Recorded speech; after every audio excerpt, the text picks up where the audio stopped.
Mad Monkey Motorsports street isolators installed.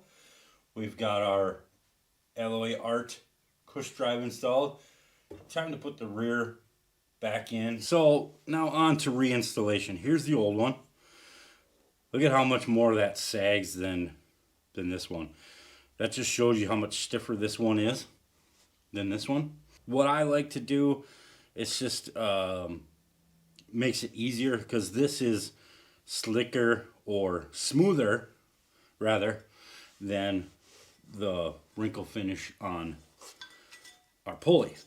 So what we're going to do, stick it on there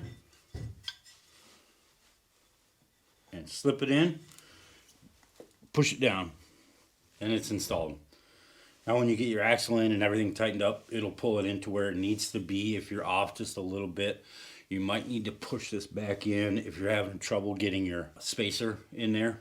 But all in all, it should go back together nicely. It's really that simple.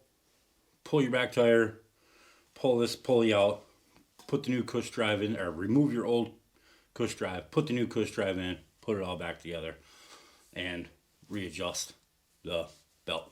What needs to be done to put this back together and properly adjust the belt? Alright, because this is up so high right now, it's going to make it a lot easier to get this belt on.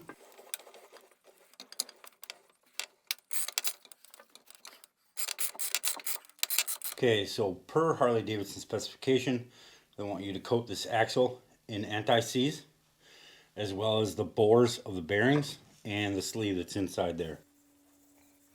And we need to put this spacer on the inside here. So that's the first part we're going to install when we're putting this axle in. So now we're going to get this brake caliper and mount put on here. Slide it back into place. Put your ABS sensor back up in here. Now there's a little tang on the ABS sensor that has to hit this brake mount. And there's a specially made spot for it there. Now it's time to get that axle shoved back through.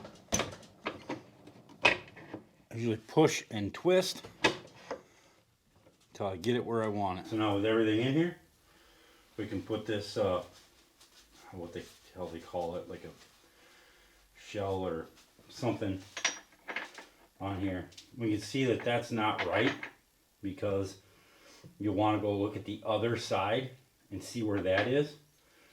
So we just want to turn it around and then it'll match the other side. You just want something you got to pay attention to when you're putting it back together.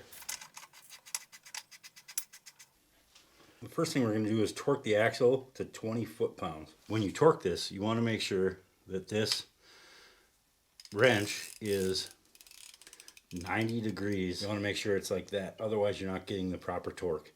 So if you have it way out here, you're adding an extension on there and you're messing with the torque. So right now I'm having an issue with the wrench on the other side.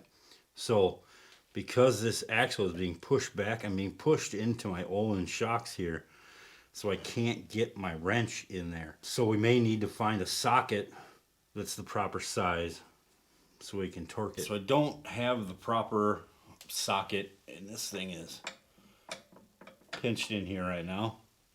But I can still show you how to adjust your belt. This is where they want to adjust it from. So I'm going to set this at 2 inches to the bottom of the belt here. This is my OTC belt tension gauge. I will link this in the description. So the O-ring is set up here, and when it gets to the 10 pounds, you read your measurement, and that's where your belt tension gets set. With it off, we're at 2 inches. Let's get to 10 pounds right there, and I'm at roughly between 1/2 and 9/16. So the spec for regular shocks is bigger than the lowered shocks. The lowered shocks, I believe, is 1/4 to 7/16 for belt deflection. For the regular shocks, 3/8 to 9/16. We're at the edge of that deflection, being that we're at the 5/8 or the half to 9/16. And try that again. You're going to want to do this a couple times just to verify your measurement. We pull the O-ring back up. We're at 2 inches. And we get to 10.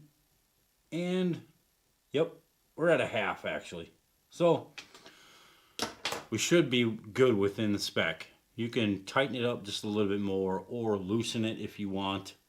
That's completely up to you. I usually like to have it in the middle range, in between there somewhere. As long as you're within that spec, you will be fine. You will not hurt your belt. Now that the belt deflection is set, we can torque this. The first torque setting was 20 foot-pounds. It's so you can adjust this and the axle will stay in place. You just torque to that 20 pounds and you can adjust this. It'll stay in place. Then the next torque setting is 95 to 105 foot-pounds for the axle nut that's on the other side. You will need to hold this side. I usually go in the middle, so I'll usually pick about 100 foot-pounds. All right, so there's how you adjust your belt deflection. If you guys got any questions, post them up. I might be able to answer them, I might not. Thanks for watching, guys. Like, subscribe, and hit that bell if you would. Thank you.